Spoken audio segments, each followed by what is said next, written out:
thing I have to talk about, because if we don't talk about it, you're going to be mad at us. So you're in a land dispute.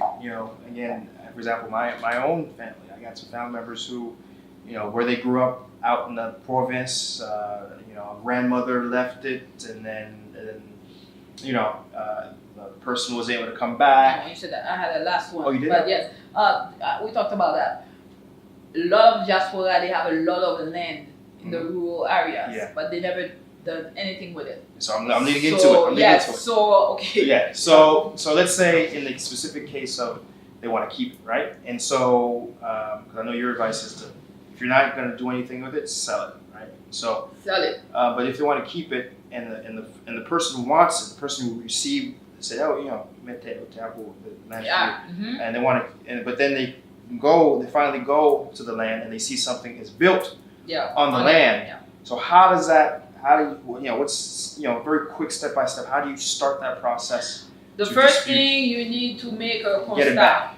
The constat is like you go with a justice of peace judge, and then they go and they see that something has been done on that land, which is yours. Well, you say it's yours because for the like a judge, right? Yes, it's a judge. Okay, it's justice of peace. Justice of peace. Okay. So that guy goes. That magistrat, he goes there and he makes the constat, which is to document your claim. Confirm exactly that you say this is yours, and when you came in, you had someone else on it. Yeah. So that's the first.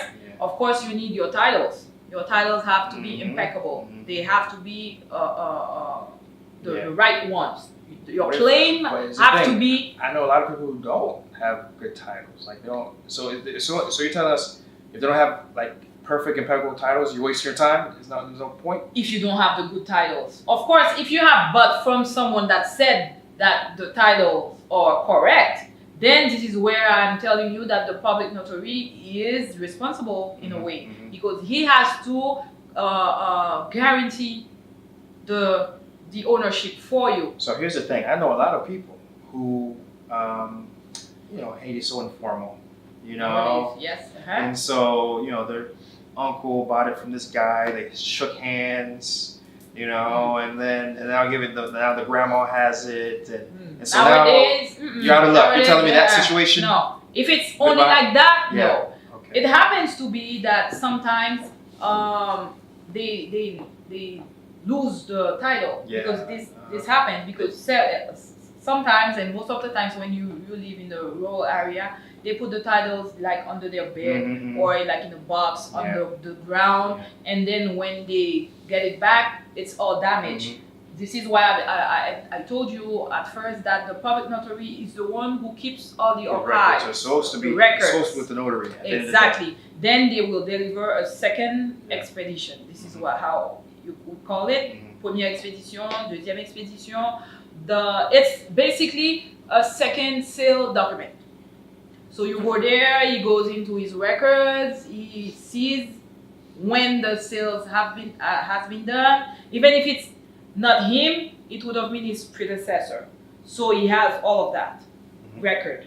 So he will give you proper second sales documents. So in short, bring as much documentation as you can provide to the constat when the constat is. Yes. After that, so let's say you have the right titles. The constat has been done by the justice of peace, the judge from the justice of peace. Then you have to go to court, and you go to a first degree of first court, which is a piece of court where you go and then you try to stop the person living there. The person living there, or if they are building, you stop the building part, the construction part, and then you try and see how you can finalize that in that first court. If it doesn't happen, you need to step further, which is the civil court. This is where you go, and this is where usually you use your titles, because in that court, both people, they need to bring their titles. That will be analyzed by the judge, and then he will make a decision.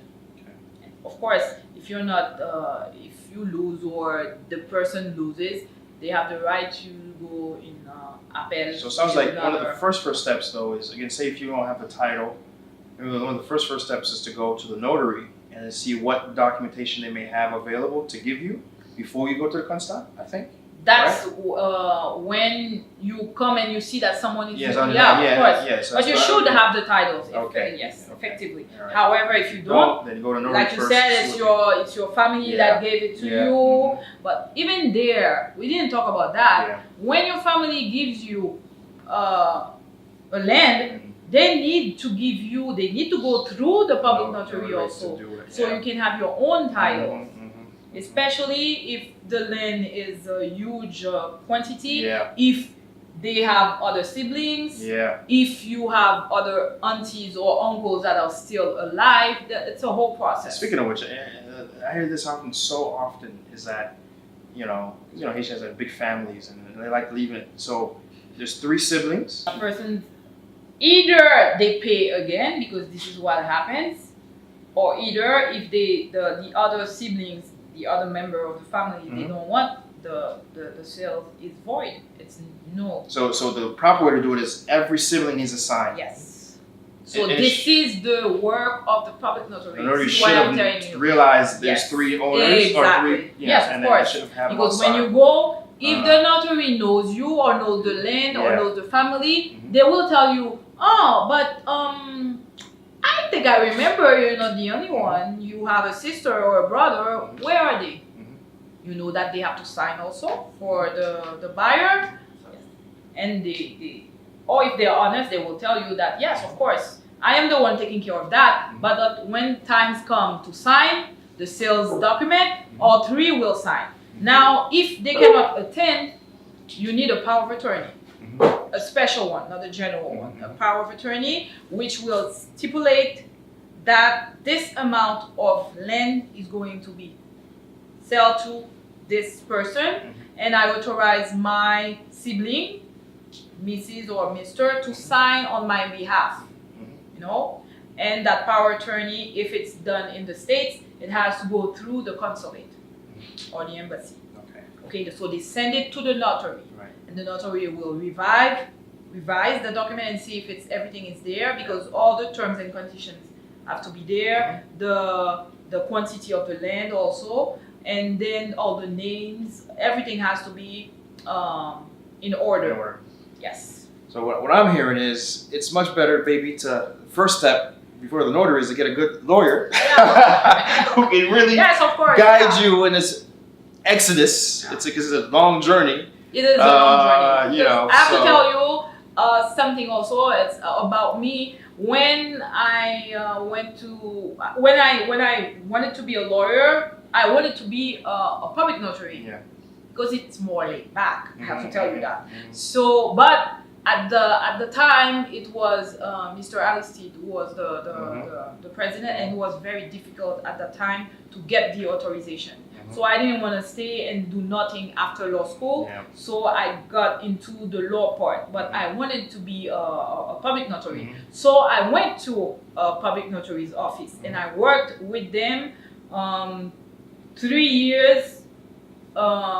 3 consecutive years at some point, and after that I came back and I worked with him as a part-time job for 2 other years. So I have a 5 years experience in in there. Yes, so exactly. So this is why when someone comes with the title, I know, and I can check, and I can check some of the registration, documentation, and I can say if there's something wrong or not.